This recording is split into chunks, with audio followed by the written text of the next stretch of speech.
Welcome to Barca News. It is April 27, 2026, and I have an important injury update for you. As not one, not two, but three Barcelona players are set to resume group training. Also, Ansu Fati's father telling us or giving us an update in regards to Ansu's future. And finally, Deco has met with the agent of Victor Munoz. We have a lot to discuss. So let's begin.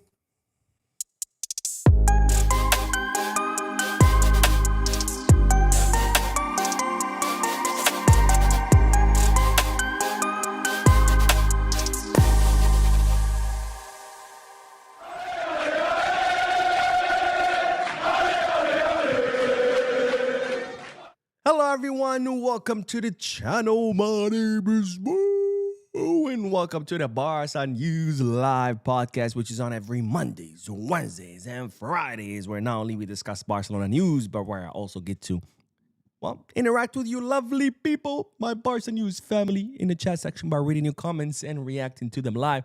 So start filling out the chat section with your questions, your comments, anything you wanna get off your chest, put it in there so we can get this going. Now, for those of you who'll be watching when the podcast ends, and you want to skip through the discussion, even though I don't recommend it because I think the discussion is always the best part, because, of course, there's so much interesting and new things that everybody has to say in the chat section. So don't skip it. But if you do, that's okay. I understand. Time is important. There's not much of it, so you have to make the best of it. But I will be putting timestamps in the description and chapters in the timeline in case you do want to skip through the discussion and get straight into the news. Having said all that, make sure to, one, hit the like button. Takes a second. It's completely free, and it really helps the channel continue to grow. Two, subscribe if you're not subscribed yet. What are you waiting for? That way you can get notification every time a new video is up. And three, drop a comment if you're watching this when it ends. That way I know what you guys think about everything that I share with you. Also, if you're looking for any Barcelona jerseys, merchandise, hats, jerseys, sweaters, even though summer is right around the corner, Speedos. I don't think Barca sells Speedos, but maybe they do. Check out Kitbag. No, not Kitbag. Yeah, Kitbag. And Fanatics. Kitbag for all your football needs. Fanatics for all your other sports needs, basketball, football, baseball, hockey, whatever. And finally, if you're looking to place any sports bets, not just on Barca matches, but on any sporting event, make sure to bet us. All links are down below in the description, and click on the links. Well, you get access to some pretty cool deals, offers, discounts, deals and offers that otherwise you would not get if you don't use those links and go straight to those websites. Anyway, so let's begin with the news. And the first segment of news is all dedicated to injury updates because we have great news. It's always good to begin a podcast with great news because not one, not two, but three Barcelona players are expected to resume group training. And that, of course, is great news. And it's incredibly important given that, we're in the last stretch of the season. We need all of our players so we can, cross the finish line and become champions of the Spanish League for the second consecutive season. Now, the first player who is set to resume training is no other than Coutinho, who got injured with Brazil in a friendly match against France in Boston. Inexplicably, I thought that was an incredibly dumb thing by Coutinho. I understand his full commitment to both Barcelona and Brazil, but come on, bro. You were feeling discomfort, and you decide to risk that discomfort and play with the discomfort for what? For what? For a fucking friendly match? Look, I understand if it's the World Cup, if it's a World Cup qualification, if it's Copa America, I get it. You want to give it all to your country, so you're willing to play with discomfort. You're willing to risk your health. You're willing to get injured for your country. I get it. But for a friendly match, what was at stake? What was on the line? Absolutely nothing. But anyways, that's in the past. Coutinho got injured with Brazil, and he was set to miss 5 weeks due to injury, and now he will resume group training this week. This week, he will start training with the group, and as you know by now, training with the group means what? It's the final stage of any injury recovery, which means Rafinha is getting ready to come back. Now, The target is for Coutinho to come back for El Clásico match. So not this weekend, but next weekend against Real Madrid, of course, at the Camp Nou. However, there is a chance that Coutinho could be declared fit for this upcoming weekend against Osasuna. And if that happens, that, of course, would be a huge win, because if Coutinho is declared fit against Osasuna, that means he can get some minutes against Osasuna, come off the bench. And then who knows? Maybe start against Real penalties in the Camp Nou. If Coutinho is not declared fit until the Clásico, well, it's most likely that he won't start against Real penalties and that he will come off the bench. So, of course, my preference is that he gets declared fit by Osasuna. That way he can get some minutes. He can start against Real penalties. But if not, if he gets declared fit for El Clásico, obviously, I'm not going to complain. The important thing here is that we are about to recover one of our most important players. Go freaking Coutinho. Let's go. Now, the second player who is set to resume group training this week, well, it's Marc Bernal. Marc Bernal, who suffered an injury. Who did he suffer injury against? It was right before I think it was against Atletico Madrid in La Liga, because he ended up missing both Champions League matches. It was expected that he would come back for the second leg of the Champions League. He didn't. And then we thought maybe he would come back against Celta Vigo. He also didn't. Well, now Marc Bernal is set to resume training this week as well. And just like Coutinho, Marc Bernal could be declared fit for the Osasuna match, which means he could get minutes. And then against Real penalties, he could start if that's Flick's plan, even though we don't know whether that's Flick's plan or not, because, of course, we have Frankie de Jong, who is back and healthy, and also Gabi. Now, the goal for Marc Bernal is the same as Coutinho, to be declared fit for Real penalties for El Clásico. But again, there is a chance that he gets declared fit against Osasuna. But the thing with Marc Bernal, there's not as much urgency for him to come back as Coutinho, because, of course, Coutinho, he is the king of that position, the left wing position. As far as Bernal, even though I would prefer him to play, we have other options, right? We have Frankie, we have Gabi, even Dani Olmo can play in that position. So it's not as urgent, but of course, again, final stretch of the season, we want as many players healthy as possible. And finally, the third player who is set to resume training, maybe this week, maybe next week, but he is set to resume training with the group pretty soon. Well, it's no other than Andreas Christensen, who has been injured since 1982. Just kidding. Now, Christensen, of course, has been injured for quite some time. He missed all of last season due to injury. He missed all of this season due to injury.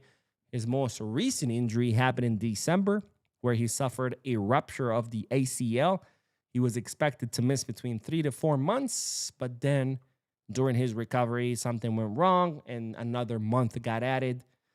And now Christensen is set to resume group training either this week or next week at the latest, which again, it signals that, just like Coutinho and Bernal, Christensen is entering the final stage of his recovery. But of course, final stage when it comes to Christensen means different things than Rafinha or Bernal, because once Rafinha and Bernal are fully recovered, they can resume playing like nothing happened. In the case of Christensen, he's been off for so long that even when he does get declared fit or gets the green light from the doctors, he's not going to be able to play right away because, okay, you're fit now, but now you have to, regain competitive fitness, which is completely different, right? Medical fitness, it means you're healthy to play.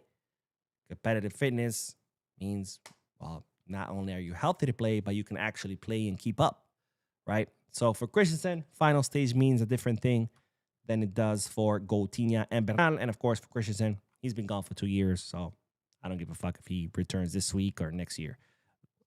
I mean, don't get me wrong, good defender, but we haven't used him in 2 years, so I don't care when he comes back. It doesn't make a difference at all. Anyways, let's get back to the comment section, or let's start with the comment section, I should say, and then we are going to talk about Victor Munoz, because Deco has met with the agent of Muñoz, and we have Raul. But before we talk about Raul's comment, unhinged Mo is about to come off. So let me take a sip of wine. That's the stuff. I know it's Monday, but it's Monday, right? First day of the week. It's always tough. I started working out again. I had stopped working out for a while because of work. Today I woke up 6 in the morning. I was in the gym 7 in the morning. Boom, boom, boom. Got my workout in. Came home, showered, had breakfast, took my dog out, started working. Been working all day. So I deserve that one. Plus tomorrow I got to go to the office. I got to meet a very difficult client. So I deserve that one. Anyways, Raul, who says, it is good to be on your podcast today. I just pray Deco and Laporta will allow Lewandowski to go. We need a fresh and fast striker next season. Keep up the good work, Mo. God bless you. Vizca Barca. No, God bless you, my friend. And God bless all my Barca News family currently watching and those who will be watching later on. As far as Lewandowski, guess what? I have an update about Lewandowski. We're going to talk about him in this podcast, so I don't want to get ahead of myself. So I'm not ignoring your comments. I'm simply don't want to get ahead of myself, and I will be addressing Lewandowski later on. But thank you, my friend, for watching. And, of course, thank you for your comment. And Justice Boyo, let's fucking go. Who says hello, Mo? Justice Boyo from the Gambia. That's it? No follow-up comments? All right, it's okay. It's okay. I appreciate you, brother. Thank you for being on the podcast and for leaving a comment. And the Jeff. What's up, the Jeff? Says, Sheldrup for me. He is a very intelligent attacker. We need players with high IQ, not just drinking. I'm guessing you meant dribbling. But hey, drinking skills works too. That's the best target for me. I like Andreas Sheldrup. But that's a big but because I like big butts and I cannot lie. That another brother can't deny. Anyways, we will talk about the left wing position. Don't worry. I got you, bro. Barca got culture says Mo had to get into this with a Barca creator named Papillon. Is he French? Papillon. Man saying Barca is on the same level as Benfica because we can sign big players or win Champions League. Wait. Barca is the same level as Benfica because we can sign big players. I don't know if I understand the argument. If we could sign big players or win Champions League, how would we be on the same level as Benfica? Since Benfica don't really sign big players. They sign young, promising players who eventually they sell for a lot of money. And obviously Benfica winning the Champions League. I mean, there's a better chance I win the Champions League. And obviously I'm old and I suck than Benfica winning the Champions League. So I don't know if I understand the argument. But if you can expand on it, I will happily read it because I'm a little lost. And Brahim Diaz out of the Real Madrid Academy is in the chat section. Let's fucking go. Says I'm all in for Bernardo. Oh, bro. If he accepts a low salary and sell Casado for next season, what do you think? I mean, here's the thing. I would rather sign my dog. He's great with the ball, by the way. He loves to fetch. He's a golden doodle. It's in his blood. Then sign Bernardo Silva. No disrespect to Bernardo Silva. Great midfielder. Won a lot of things. Probably was one of the best during his prime. But at this point, the guy is finished. I mean, the guy is done. He's no longer hungry. All right, everything he had to win, he has won. Everything that he wanted to accomplish, he has accomplished. And his best years are behind him. So no, I mean, I'm not trying to bag on Bernardo Silva. Obviously, he was amazing back in his prime. But man, he's done now. He's done. Like, I mean, I mentioned this in a previous video, but in a recent interview, he said he wanted to change Man City for a beach destination with good food. That tells you everything there is to say about that player. That means that's it. He's done. Like, he's no longer hungry. He's not looking to go the extra mile. Like, he's won everything there is to win, and now he just wants to enjoy the final years and sail into the sunset. So that's what I mean. I'd rather sign my dog Marshall. Not because Bernardo Silva sucks, but this is not a retirement home. This is FC Barcelona. Bernardo Silva wants to go and, do a beach destination with like good food. I recommend Girona. I recommend Valencia. Great paella. I recommend Mallorca. Freaking island, right? I recommend Malaga, but I think Malaga's in second division, so maybe not.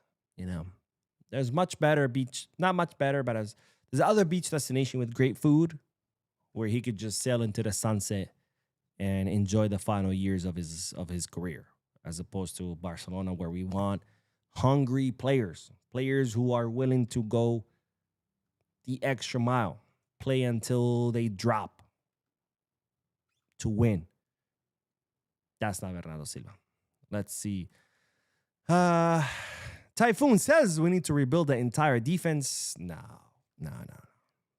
You're completely off target here. Barcelona's problem is not a defense problem; it's an offense problem. And I did a whole segment on this with a big breakdown. Obviously, the defense is the easy target, right? The defense is always the easy target because human nature is we always want an explanation, right? When something happens, our human nature is we want an explanation. We need an explanation. We want to know why. And if we don't know why, we either resort to the easiest explanation possible or we make shit up. But we need a reason, right? For example, epilepsy. For the longest time, we didn't understand what epilepsy was. And we needed to understand, why do people just drop on the ground and start fucking convulsing? And since we couldn't explain why, well, we had to invent something. What was it? Oh, you're getting possessed by the devil, right? That was the explanation. Obviously, it made no sense. But hey, it was an explanation, and we needed an explanation. So it's the same thing in football and everything else, right? When Barcelona lose, when Barcelona drop points, when Barcelona concede goals, when Barcelona get eliminated, we need an explanation. It's our human nature. We need to know why. And when we cannot figure out why, well, we go to the easiest thing. What's the easiest thing? Blame the defense. That's what everybody does. That's what every team does. That's what every fan does. Blame the defense. Because after all, it's the defense's job to stop the attack. But when you scratch a little bit past the surface, when you do a little bit more digging, you realize it's not really a defense problem. Because after all, we play with an incredibly high line. We attack with all of our players. So our defense is always going to be exposed. And as a result, we're always going to concede. So yeah, sure, you could rebuild the whole defense. You can spend 500, 600, 700 million on signing new defenders, on the best defenders. Bring the best defenders you can think of, and we're still going to concede. And then what? People like to say, oh, Íñigo. Don't get me wrong, I love Íñigo. Amazing defender. I'm sad he left. But did you guys forget that we also used to concede a shitload of goals with Íñigo? So... And that's when he realized it's not a defense problem, it's an offense problem that we have. Why? Because our system is an offensive one, and our system is based on scoring more than we concede. So conceding is fine under our system. And that's what people cannot stomach. That's what people do not understand, that conceding is fine. The problem is that, well, the goal is to score more than you concede. And when you don't score more than you concede, and that's the problem. And that's exactly what's happening. When we won against Newcastle 7-2, nobody gave better than I that we conceded 2 goals. Why? Because we scored 7. But when we conceded 2 or 3 against Atletico Madrid, all of a sudden it was a big problem. Why? Because we didn't score 7. Why didn't we score 7? Because Olmo wasted chances, because Ferran wasted chances, because Rashford wasted chances. And that's why we cared that we did it, that we conceded goals. So no, we don't need to rebuild our defense. Can we maybe add a player or two to it? Sure. But rebuild it? No, it's not a defense problem. We need more quality up front. And if we have more quality up front, we could score some more of the million chances that we create, and then we wouldn't care. When we beat Real Madrid 5-2, did you care that we conceded 2 goals? Of course not. We scored 5. When we beat Real Madrid 4-3, did you care that we conceded 3? Of course not, because we scored 4. Did you start saying, oh, we need to rebuild the defense? No, right? You were happy the fact that we won 4-3. When we beat 3-2 against Real Madrid in the Copa del Rey final again, did you care that we conceded 2? Did you say we need to rebuild the defense? Of course not, right? Why? Because we still outscored them. And that's the problem. Our system is designed to score more than you concede. Conceding is built into it. And if you cannot stomach conceding, then Barca's not for you. Watch Atletico Madrid. Watch Getafe. Those teams don't concede. But guess what? They also don't score. So it's one or the other. Let's do one more comment, and then we'll talk about Ansu Fati. Hart, what's up, Hart? If you guys don't know, Hart is my editor. He makes some amazing videos. Any good video with great editing, it's his work. Any video with shitty editing, it's my work. So if any of you need any editing work, well, hit up Hart. Hart is amazing. But Hart says, sup, Mo? Is Barca going to sign that Muñoz kid from Osasuna / Real Madrid? I don't know if he's good, but what do you think of him? Just like when I answered Raul's comment about Lewandowski, I'm going to say the same thing to you. That is coming up, my friend. That is coming up. So I'm not ignoring your comment. I'm not overlooking your comment. I just don't want to get ahead of myself. We're going to talk about Victor Munoz. So hang tight. And with that, let's move on to our next segment, because we do have to talk about Ansu Fati. I think I said that we were going to talk about Victor Munoz when I finished the first segment. I lied. I apologize. I got my segments mixed up. Victor Munoz is the next one.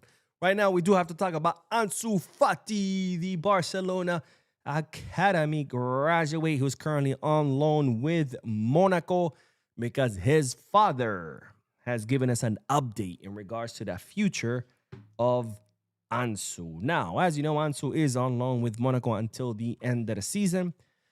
He has an option to buy worth 11 million euros. And after a roller coaster of events, Monaco wanna activate, or at least keep, Ansu Fati, because, well, they're happy with him. After all, he has played 25 matches, during which he has scored 9 goals, which might not be great numbers for a team like Barca, but for a team like Monaco, 9 goals in 25 matches, that's pretty decent numbers. Now, Ansu Fati, as I said, has had a roller coaster at the Ligue 1 team. When he first arrived, of course, the former coach, I forgot his name, it's irrelevant. Who cares? It's fucking Monaco. Thought that he was not in competitive form. So I think it was the first 2 months he didn't really play. He was just kind of getting back into shape, getting back into competitive rhythm. Once he did, he started getting a lot of minutes, a lot of protagonism under his former coach. He started scoring goals, and then boom, that coach gets sacked. New coach takes over, and, well, the new coach wasn't too happy with Ansu. And all of a sudden, Ansu was relegated to the bench. And then, of course, came another injury, which saw him off the field. So I think it was 2 or 3 months. Then Ansu came back. And now, once again, he's starting to get more and more minutes. Once again, he's scoring goals. So after a roller coaster of, all right, you're not fit enough. Okay, you're important. You're not important. Now you're important. Monaco has decided that, yes, they want to keep the player. But, of course, in order for Ansu to stay, not only does Monaco have to be interested, the player has to be interested as well. Because after all, players are not chattel. They have to agree to go to another club. So the question is, does Ansu want to stay at Monaco? And, well, for that, to answer that question, we have his father, who has given us the following update on Ansu's future. We still don't know what will happen with his future, because he has a contract until 2028. That much is certain. We don't know, but we want him to stay at Monaco because he's happy there. Again, but we want him to stay at Monaco because he's happy there. So Ansu Fati's father making it clear that Ansu is happy at Monaco. So I think 2 + 2 equals 11. Just kidding. It equals 4. Monaco wants to keep him. Ansu wants to stay. So there's a good chance that Barcelona could finally offload Ansu Fati after loaning him to Brighton, then loaning him to Monaco, and Flick tried him out, and we tried everything. But it finally looks like Ansu Fati could have a new home, which is no other than the Ligue 1 club Monaco. Now, Monaco are ready to activate that clause. Again, 11 million euros. However, the big problem is, of course, Ansu Fati's salary. Because when Ansu Fati renewed with Barcelona, at the time, we thought he was going to be the next best thing, which he could have, right? He's incredibly talented, incredibly skilled, lots of potential. It's the injuries that prevented him from, well, achieving what we all thought and expected of him. So at the time, when Laporta renewed him, he gave him an insane contract, right? With one of the highest salaries on the squad. Plus, of course, he was given the number 10. So Ansu Fati's current salary is one of the highest in the league.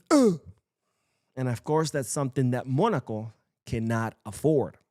So Monaco is willing to keep Ansu. It looks like Ansu is willing to stay. But of course, in order for that to happen, Ansu will have to reduce his salary. Because if he's looking to earn the same or close to the same of what he's earning, it's not going to happen because Monaco simply cannot afford it. So the question will be, will Ansu Fati agree to a salary reduction? I mean, we're talking about he's going to have to slash his salary by half. Well, of course, for that, we're going to have to wait and see for the summer transfer market. If I were to advise Ansu Fati, if I was his agent, a friend, family member, I would say, yeah. Because, I mean, I'm sure it sucks to earn half, even though he still would earn a few million. So it's not like he's going from millions to earning, 2 goats and a cow. But if it means playing, if it means being happy, which is what his father has said, that Ansu's finally happy after so many injuries, so many surgeries, if slashing your salary by half would mean actually playing, getting minutes, competing, relaunching your career, and more importantly, being happy, then hell yeah, right? But of course, the ultimate decision is in the player's hands.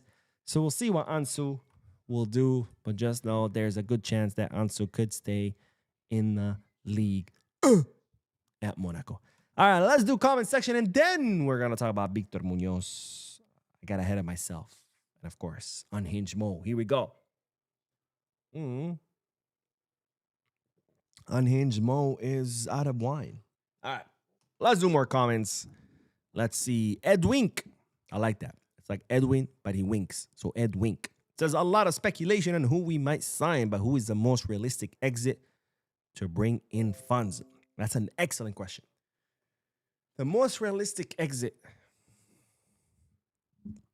I think right now will be Lewy, who is not going to bring funds, obviously, because his contract will expire and he will leave as a free agent.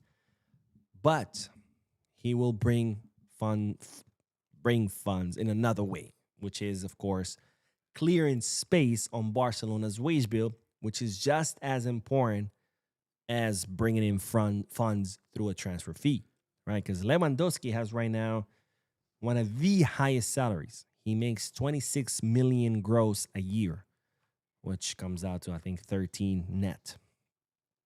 26 million. That's a lot. So by him leaving, yeah, sure, we're not going to make any money off a transfer, but we're talking about 26 million removed from Barcelona's wage bill, which could be used to register probably 2 other players, not even 1, 2 other players, because we're talking about 26 million. So that's probably the most realistic one for me. Surya says, as bad as Rashford is, if Barca can't spend good money to get decent winger who can get goals and assists, and as bad as he is, we don't have much options, unfortunately. Well, here's the thing. If we don't have much options, then that's it. We don't sign anyone, which, by the way, I disagree. We do have some options, but why would you sign someone who's not good enough just because there aren't better options. You know, it's a very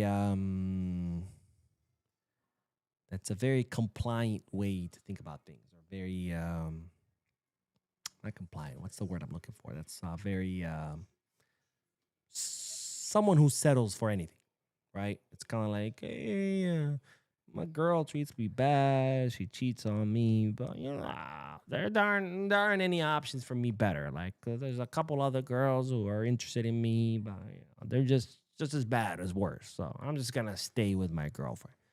No, there's a second option, or a third option, I should say. You break up with her and you stay single. Just saying, right? It's the same thing here. Okay, we can't get a better option than Rashford, then don't fucking sign anyone. Keep Rafinha and bring someone from the academy. That's an option. Why would you spend 30 million on a transfer fee plus an incredibly high salary on someone who's not good enough only because there aren't any better options? You know? Anyways. Let's see. Mzan says, hi, Mo. Greeting from South Africa. I have a really good feeling about this young man, Victor Munoz. I hope Barca pushes hard to try to get him. We're going to talk about Victor Munoz in a little bit. I don't want to get ahead of myself. MP4K Chema says, what's up, Mo? No, I don't support gambling, but I just flipped $10 to 1.3K. Oh, bro. Damn. Hook a brother up. How do I do that? Life is good. I feel like Madrid, the type to lose a game on purpose just so we are crowned champions before we play them. Damn, that's actually an amazing return. By the way, here's my advice. I don't know if you guys know this. I grew up in Vegas. I moved to New York back in 2017, so 9 years ago. But I grew up in Vegas. I went to high school in Vegas. I went to college in Vegas. I went to law school in Vegas. So obviously I grew up in surrounded by gambling and the casino industry and sports gambling and all that. I don't gamble myself. As a Las Vegan, you simply don't, because if you did, you would probably go broke because you're surrounded by it 24/7, right? But here's my advice for anyone who does go and win: walk away while you're up. That's probably the biggest mistake anybody who goes to Vegas makes, right? They start playing, they get hot, they're making money, and then they get greedy. And they're like, I can win more. So they keep playing.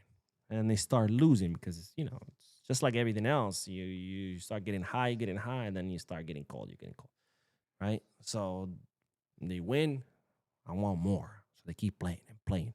So then they start losing. And then once they start losing, they're like, no, I can recover it. So they keep losing. And they're like, no, I really got to recover it. So they keep losing. And then eventually they lose everything. And they walk away empty-handed. So my advice is always walk away while you're up, because you will lose it if you keep playing. But congratulations, my friend. That's absolutely amazing. Spend that money wisely, or don't. It's your money. You do what you want. Andres says, hello, Mo. Watching live from Equatorial Guinea. Oh, let's fucking go. I don't think I've ever had anyone from Equatorial Guinea comment or leave a comment in the chat section. That's fucking amazing.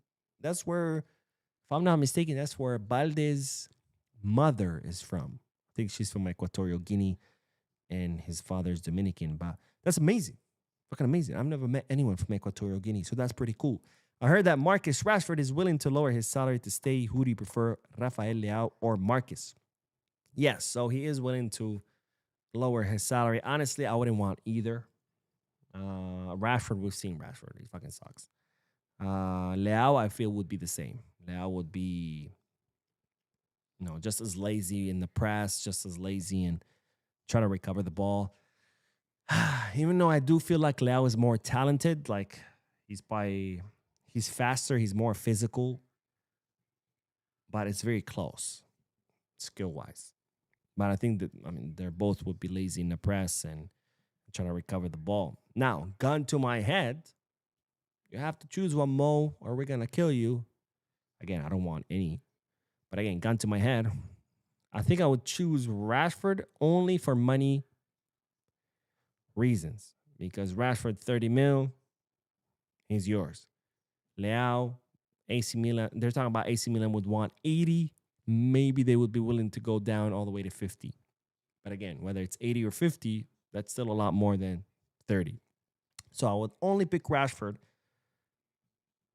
for money reasons. And that's, again, gone to my head because I'd rather have none of them. And Edward says, hi, Mo, did it look to you like Getafe watered the pitch only when they want going in particular direction? Yeah, I mean, the pitch was incredibly dry the whole first half. And then during the halftime, they only watered half of it. You saw Flick complaining to the refs, like, what are they doing? They only water in half the pitch. I don't think that was an accident. I think they did that on purpose. I mean, their pitch is absolutely abhorrent. How does La Liga allow that pitch to be used or to exist in La Liga? I have no freaking idea. I mean, you saw Gerard Martin almost got injured just walking, like, because there was a big freaking hole on the pitch, and he bent his knee. And we're lucky that nothing bad happened. But it's like, how can you have a pitch that bad where a player almost injured himself freaking walking? Like, that's how bad it is. Solomon says, hi, Mo. Solomon from Gambia. If you were Spain coach, who will you start? Flop, Nico, or Ansu? Oh, Nico, bro. Nico. Here's the thing. Nico doesn't do that well with Athletic Club, but with Spain, he always shines. And the reason for that is because Athletic Club, they're a bunch of bums. So if you put Lamine with Athletic Club, he would also not do as well. I mean, he would do better than Nico, of course, but he would still not do any well because here's the thing. Great players still need good players around them, right? Messi, being the greatest ever, still needed Iniesta and Xavi to feed him balls, right? He still needed Neymar and Suarez for that MSN era, right? Penaldo, he still needed Toni Kroos and Modric and Di Maria to feed him balls, right? All great players still need good players around them to pass them the ball, to feed them balls, to combine with them. Because at the end of the day, it's still an 11 versus 11 sport, right? You still need your teammates. And doesn't matter how great you are, if you're surrounded by bums like Nico Williams is, of course you're not going to do as well. So even if you put Lamine in Athletic Club, he's also not going to do that hot. Again, I think he would do better than Nico because Lamine is much better than Nico, but he's not going to do as good as he does at Barca because in Barca, he has Rafinha to combine with, he has Pedri to combine with, he has Lewy who can convert his chances, Fermin who helps him out. You need good players around you. It doesn't matter how good you are. So yeah, I would start Nico any day of the week. And this is why when Nico plays with Spain, he shines. Because with Spain, he's actually surrounded by good players. He's not surrounded by bums like he is at Athletic Club. And this is why I will always maintain that Nico did a huge, huge mistake by staying at Athletic Club. Because he will never be able to shine at Athletic Club because he's surrounded by bums.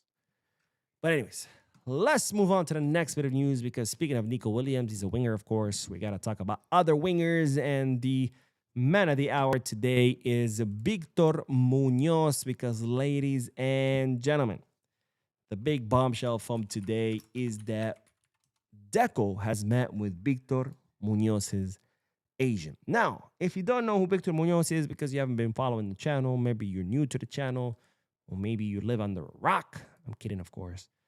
Victor Munoz is 22 years old. He's a left winger currently playing at Osasuna. Has a contract with Osasuna until 2030. And he's, Barcelona's favorite option to reinforce that left wing position. Because again, if you haven't been following the channel, Barcelona has 3 priorities for the summer: a center forward, a left winger, and a center back. With the center back, Barcelona currently negotiating to sign Bastoni.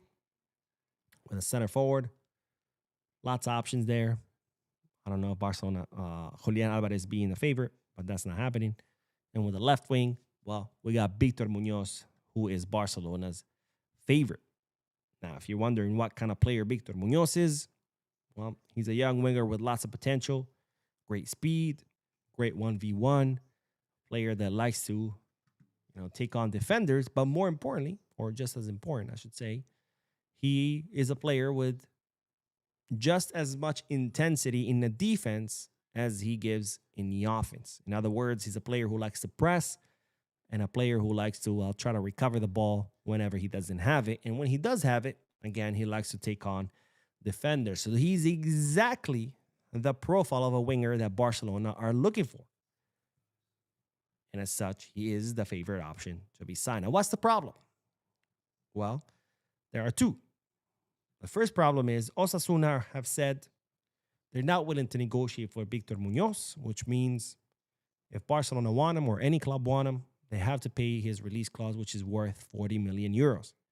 Now, that's not that big of a problem because, of course, 40 million is affordable for Barcelona. But the problem lies in that Real Madrid own 50% of the rights of Victor Munoz, which means if Barcelona pay the release clause worth 40 million, 20 of those million would go to Real Madrid. So Barcelona would be funding their arch rival, who can then use that money to sign someone to cause us damage.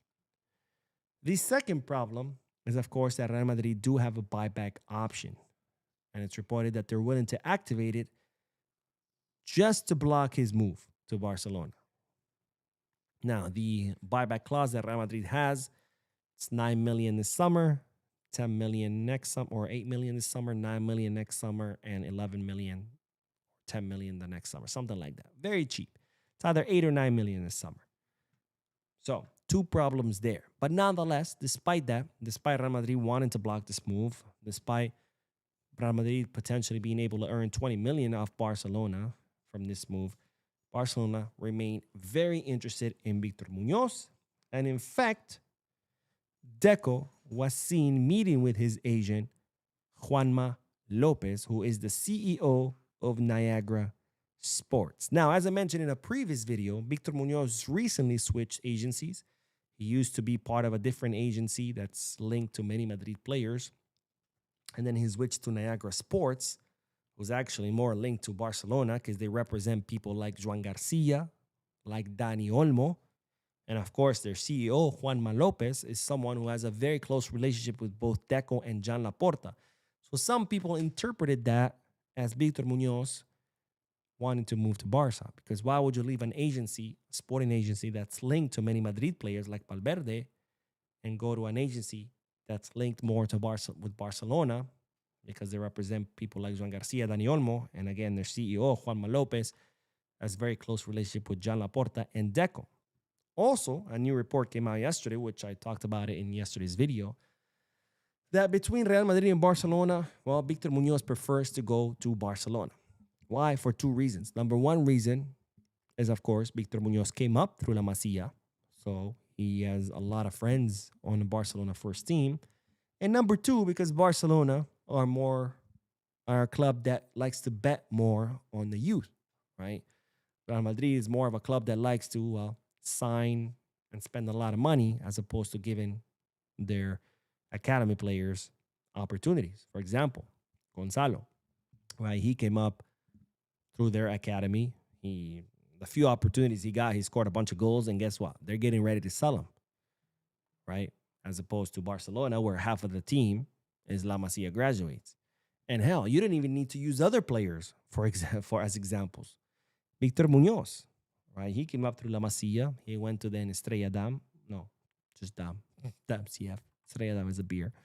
And then he went through Castilla, which is Real Madrid's academy. And guess what?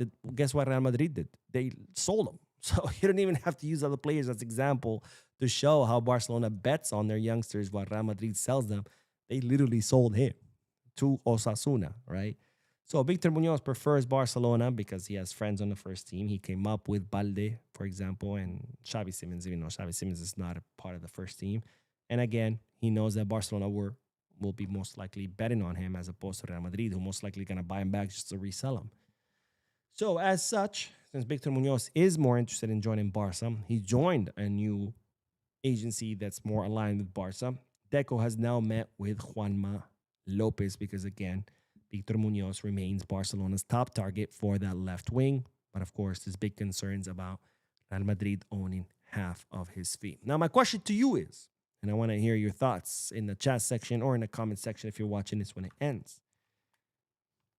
Would you care if Barcelona paid the 40 million and the 20 million went to Real Madrid? Because on one hand, again, you're funding Real Madrid directly, which then they can use that money to sign reinforcements that could hurt you. Or do you not care? I'm more inclined to I don't care. Because, okay, yeah, 20 million would go to Real Madrid, who are in very bad financial shape, by the way. But you won't hear about that. You're only going to hear about Barcelona being in a bad shape. But here's the thing. If Victor Munoz comes and ends up helping Barcelona win trophies, that's more money for Barcelona from winning those trophies, because when you win a trophy, you'll get a monetary prize. That's more money for Barcelona in TV rights. That's more money for Barcelona in merchandising, because people buy more merchandise when their team is winning as opposed to when it's losing. That's more money from sponsorships, because more sponsors want to sign with a team that's winning as opposed to one that's losing. So if Muñoz comes and helps us win things, we're going to end up making millions and millions, tens of millions, maybe hundreds of millions. There's also more ticketing, by the way. And if that will cost us 20 million to give to Real Madrid, I'm okay making that investment. I'm okay giving him 20 million out of our own money if he's going to end up making us a lot more than that. So I want to hear you guys' thoughts. Let me know. Would you want to buy or sign Victor Munoz if it meant Madrid making money?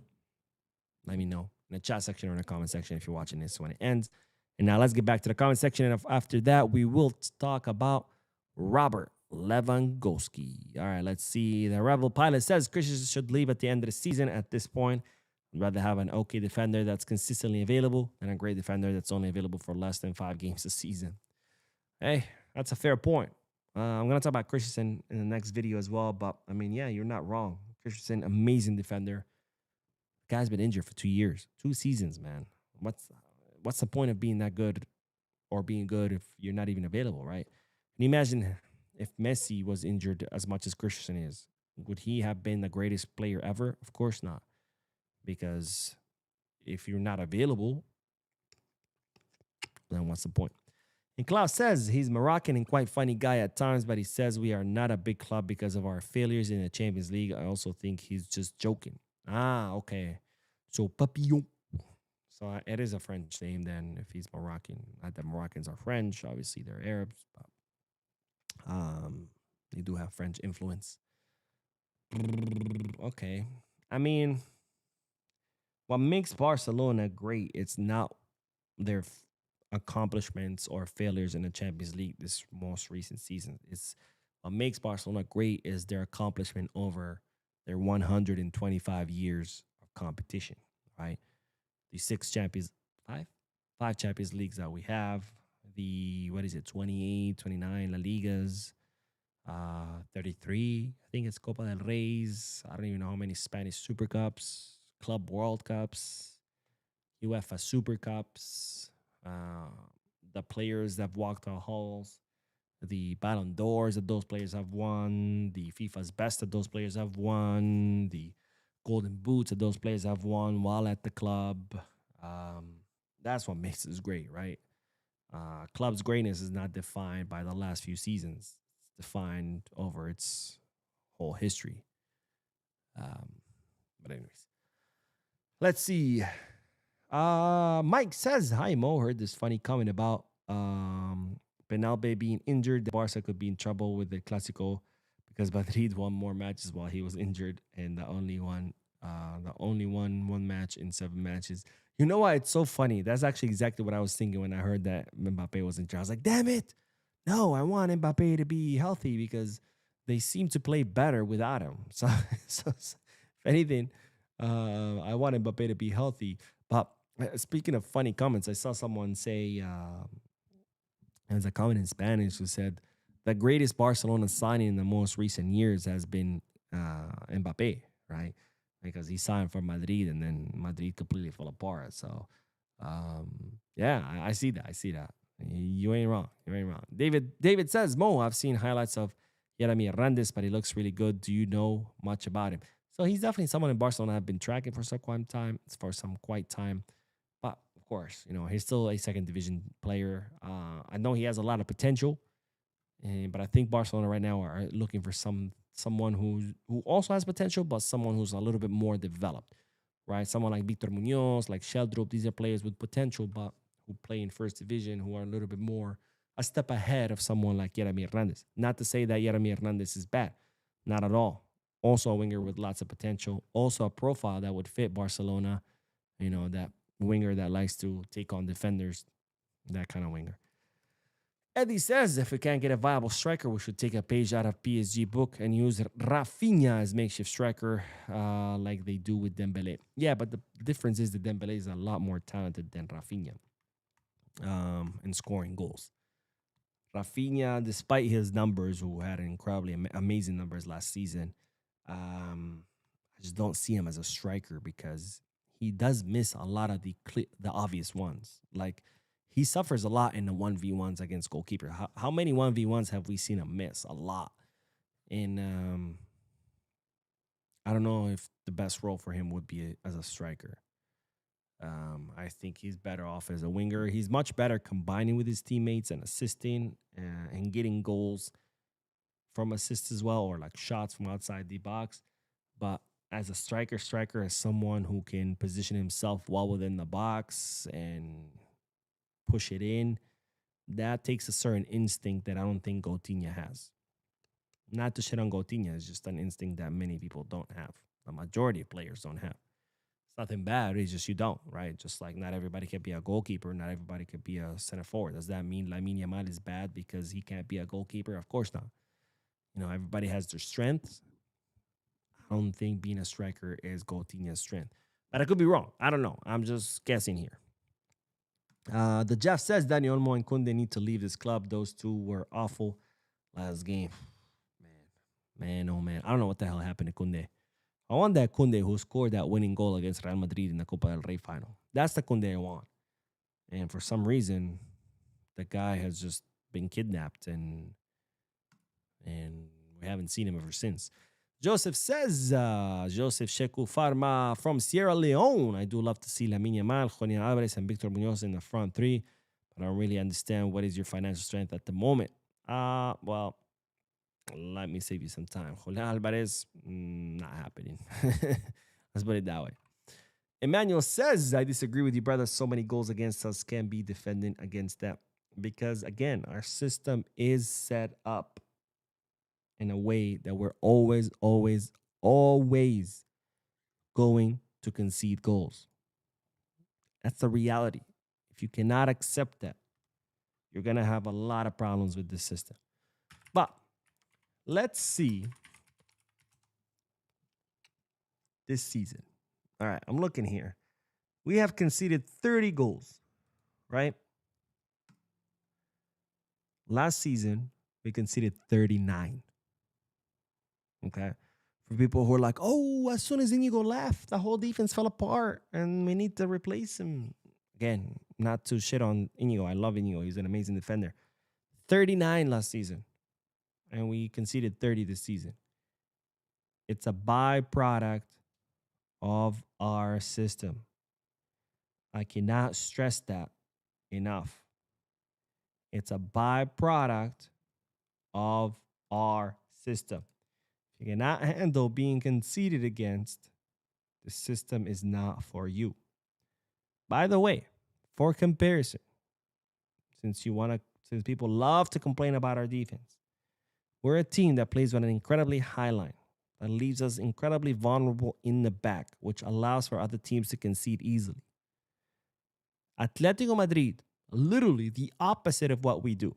A team that parks the bus, that defends. You know how many goals they've conceded this season? 37. We've conceded 30. They've conceded 37. Tell me, explain to me, how do we have a defensive problem when we have conceded less than a defensive team? A defensive team. Let me say that again. A defensive team. We've conceded less than a defensive team. And we play with our with a defensive line in the middle of the field. Atletico Madrid parks the fucking bus. and they've conceded more than us. Explain to me, how do we have a defensive problem that requires the complete rebuild of our defense when we've conceded less than a defensive team? I'll say that again. A defensive team. Defensive team. Defensive team. Defensive team. Defensive team. Anyways. JBJ the Great says every system concedes chances. The fact that our system concedes a narrow variation of goals is a good problem, not a bad one. We can fix that easier compared to other systems that concede wider variation. Good point, my friend. Good point. And then Anthony says, I wish that a player on our team would just trust the keeper and let the opposing team score. I would rather be a goal down than be a man down. We keep saying we have a good keeper, but not trust him. You know, I think that also comes with inexperience. Plus, it comes with bad refereeing, because I don't think the Eric Garcia red card should have been a red card. Even the Pau Cuarci was dubious at best. But anyways, I don't want to get into refs. Let's do the last bit of news, and then we'll do more comments, I promise. But we do have to talk about, speaking of goals, we have to talk about Robert Lewandowski, because we do have an update about the 37-year-old Barcelona center forward whose contract is set to expire at the end of the season.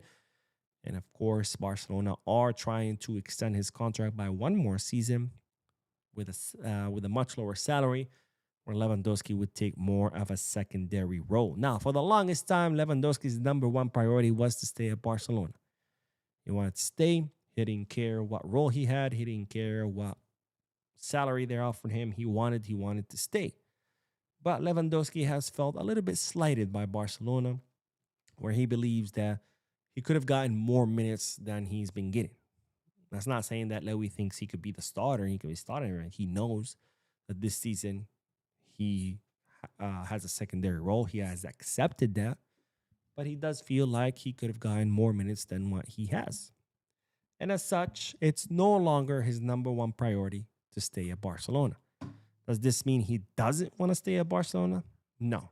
It just means that he's now willing to listen to other offers. Before, it was like, I don't care what they offer, who offers, who comes. I want Barca and Barca alone.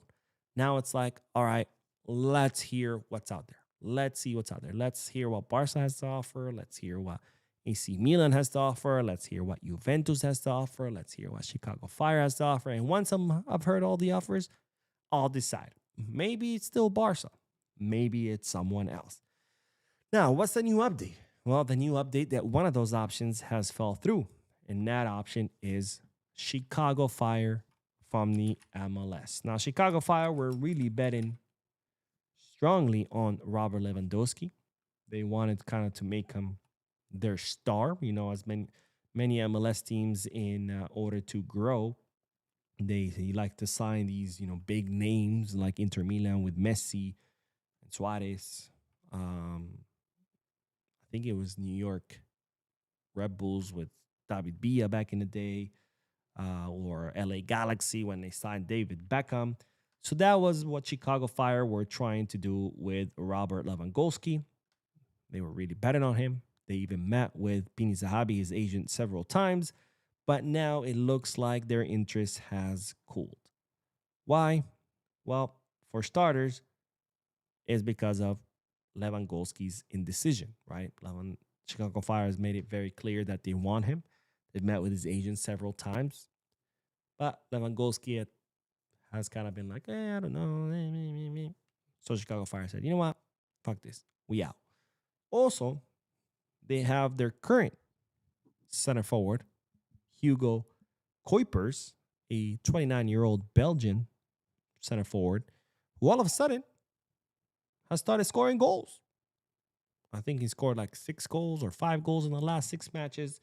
So now they're offering him a renewal, and they have found a solution to their center forward problem.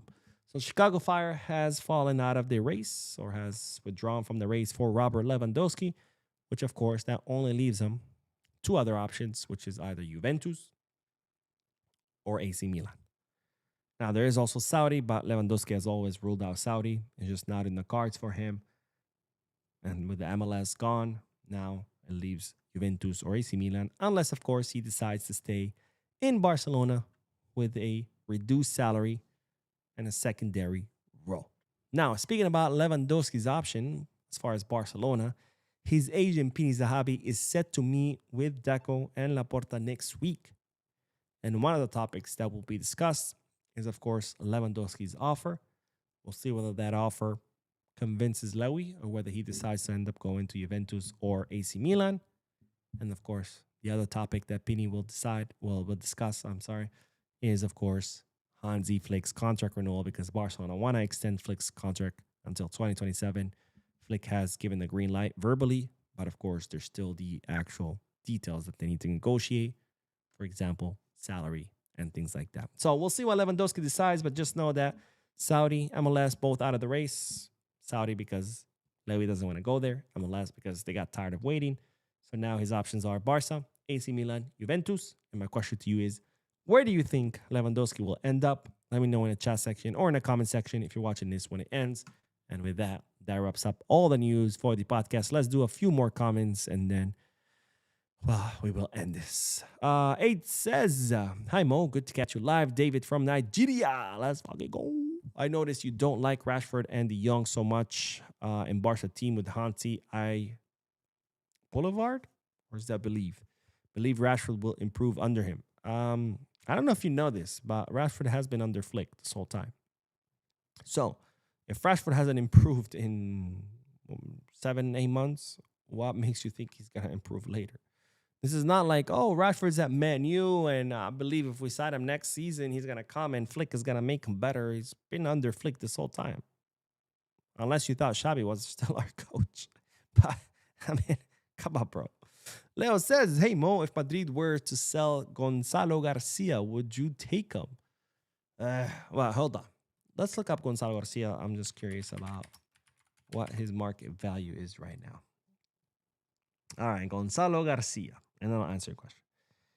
Contract until 2030 with a 30 million euro market value, which, of course, would mean that, I don't know, with the contract until 2030, maybe 40, 50 million. That's what you're looking at. My answer is no. It's a flat no. Because he's a Madrid player.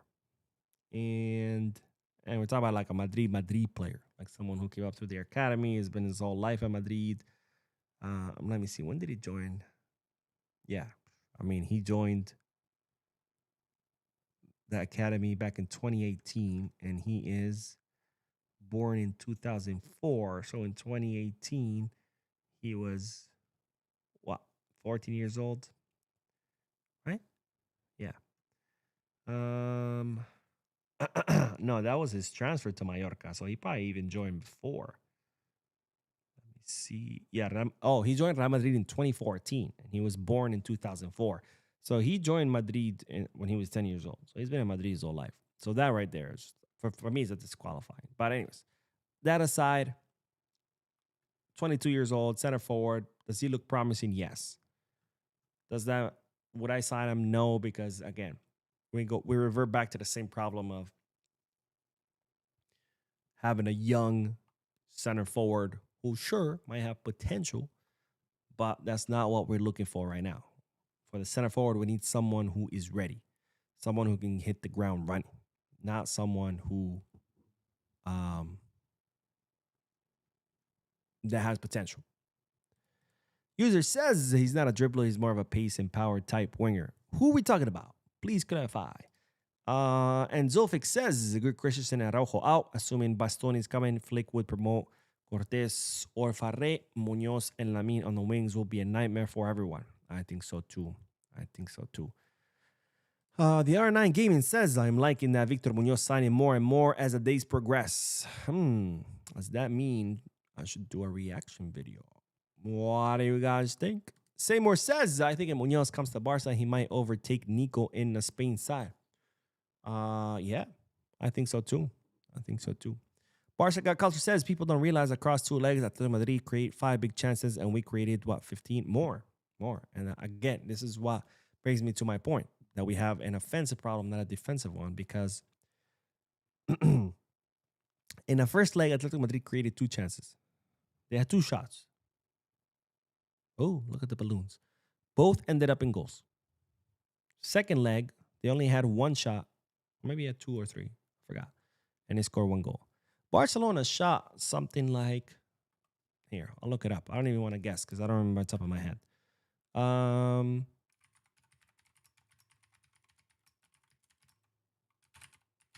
Here we go. Let's look at the match stats. Bum, bum, be-dum, bum, bum, be-dum, bum. All right. So. Get out of here.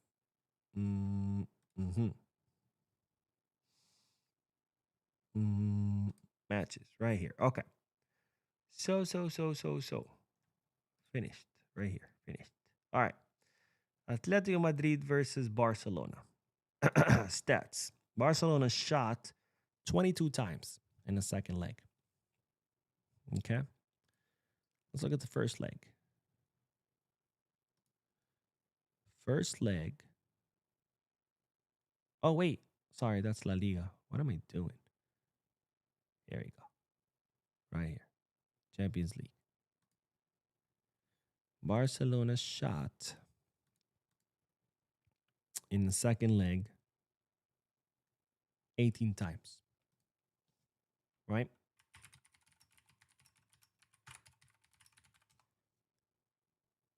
$18 times in the second leg. In the first leg, they shot 14 times. 18 plus 14, 32. You cannot shoot 32 times and only score 2 goals. That's a problem. Let's see. What else? Rajik says, what about Andreas Sheldrup as the left wing instead of Victor Munoz? He looks more promising. He's also being considered, but Victor Munoz is Barcelona's favorite option. And let's do the last comment. But Flaco says, bro, is it true that Olise said he's a Barcelona fan? I mean, I don't know if he did or not, but regardless, that doesn't really mean much because Bayern Munich are not getting rid of Olise. He has a contract until 2029, and his market value sits at 140 million. 140 million with a contract until 2029. Expect Bayern to want at least 160, maybe 180. So I don't know if he did or not, but regardless, it doesn't really matter. Anyways, that is all, ladies and gentlemen. Thank you so much for tuning in. Thank you for your comments, your likes, your subscriptions. If you haven't hit the like button yet, make sure you do. If you haven't subscribed yet, make sure you do. And of course, if you're watching this after it ends, drop a comment down below letting me know your thoughts and opinions about everything I share with you. I will be posting another video shortly, so stay tuned to the channel. Don't forget to hit the like button, subscribe to the channel, drop a comment, and as always, be scars.